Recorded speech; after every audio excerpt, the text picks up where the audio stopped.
8h10, vous êtes toujours sur studioqualita.com. Vous pouvez nous suivre, bien entendu, sur notre site internet et bien entendu aussi sur la chaîne YouTube et nous retrouver tout au long de la journée sur les réseaux sociaux. Premier invité de cette matinée d'information, Léonel Ariski. Bonjour, Boker Tov.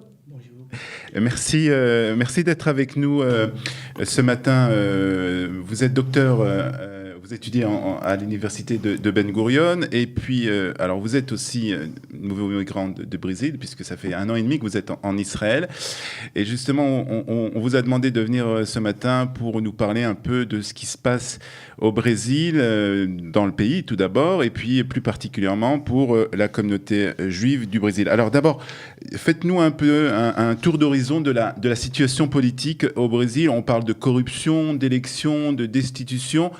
C'est assez agité en fait. Oui, bien sûr. Après la dictature brésilienne, il y a eu un mouvement de récupérer l'économie, etc., parce qu'il y avait une dette gigantesque.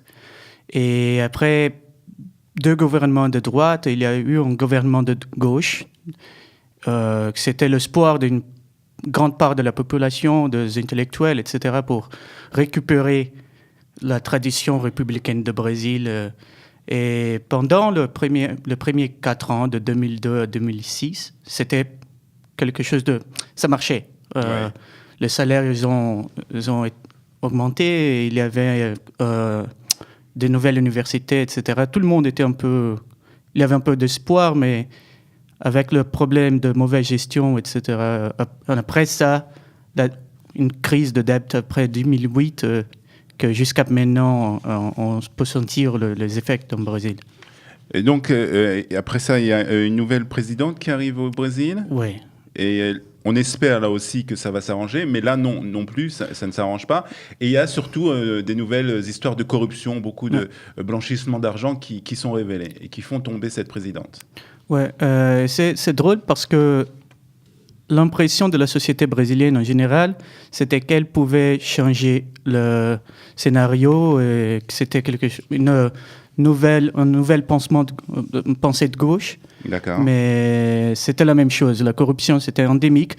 Et le problème, c'est que ça, c'est quelque chose de vraiment quand le Brésilien il connaît vraiment bien la corruption, c'est partout et l'espoir, c'était que ça changeait quelque chose. C'est quelque chose dans l'histoire du Brésil. Ah ouais, c'est déjà normal. D'accord. C'est quelque chose de culturel. Donc cette situation économique s'empire au Brésil. Toutes les couches de la population sont touchées, plus particulièrement, bien entendu, les couches moyennes de la population. Et la communauté juive du Brésil est aussi touchée par cette situation. Alors, avant qu'on parle justement de la situation des Juifs du Brésil, aujourd'hui, donnez-nous un peu une image de cette communauté, d'où elle vient, combien de personnes elle compte.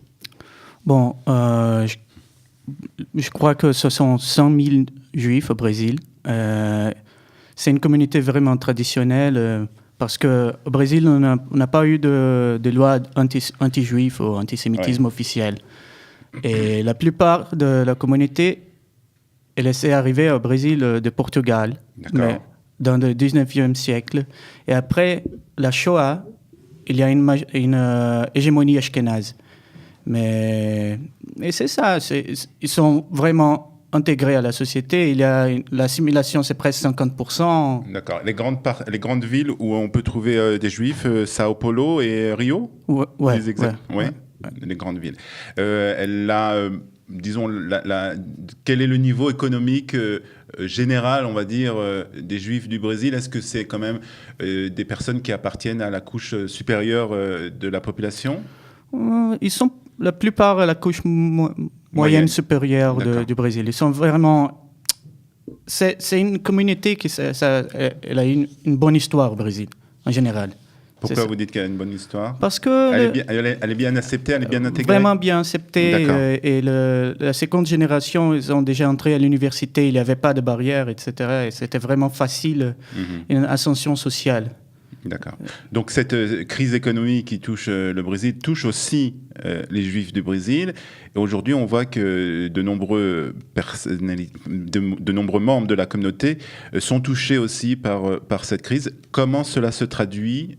Qu'est-ce qui se passe en fait pour ces Juifs du Brésil? Je crois que les plus affectés sont le jeune adulte, la jeunesse des Juifs sont par le Rio parce que c'est pas vraiment la crise d'emploi, c'est aussi la violence. Et il y a un problème général dans la société brésilienne. C'est quoi la violence? Vous pouvez nous parler un peu plus? C'est-à-dire qu'il y a des actes de violence dans la rue? Oui, oui. En général, Brésil, on fait part de l'Amérique latine et il y a une violence endémique dans les grandes villes. C'est des fusils, des pistolets partout. Ouais, ça c'est normal. Tu dois vivre avec ça. Tu dois avoir quelque chose de technique pour s'échapper. Tu vas pas remporter ton portable nouveau. C'est ton un peu ordinateur. le Far West, quoi. C'est pas le Far West, mais on est proche. On est proche, d'accord. Ouais. Et donc la communauté juive, comment est-elle organisée aujourd'hui? Comment elle fait face justement à ces problèmes économiques, à cette crise économique?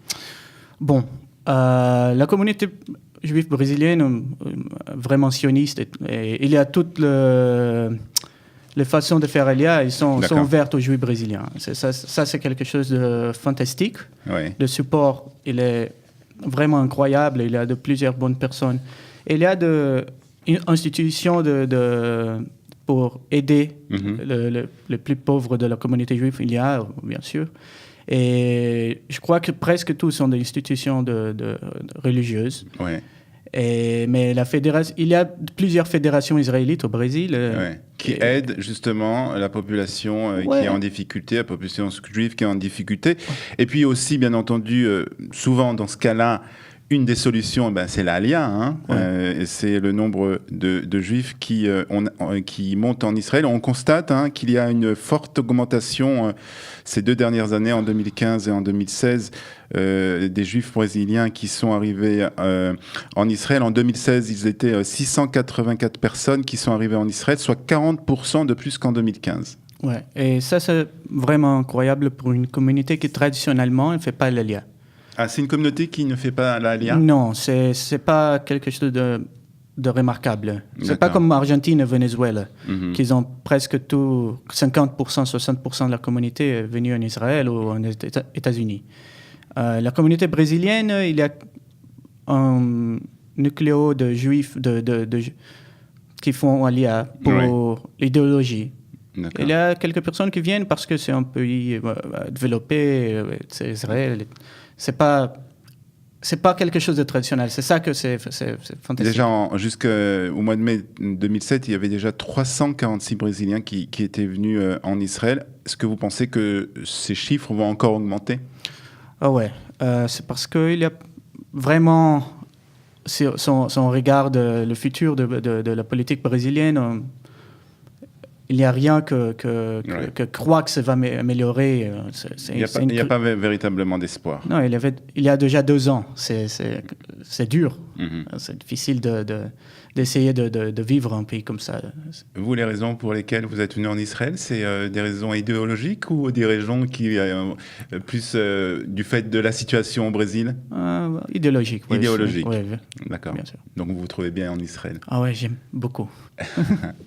Bon, on vous souhaite en tout cas beaucoup d'atslacha, beaucoup de réussite ici en Israël. Et puis on espère que la situation des Juifs au Brésil va s'arranger. Et puis si elle ne s'arrange pas, nous serons heureux en tout cas de les accueillir ici en Israël. Merci beaucoup d'avoir été notre invité ce matin, Lionel. Bonne journée, Boker Tov.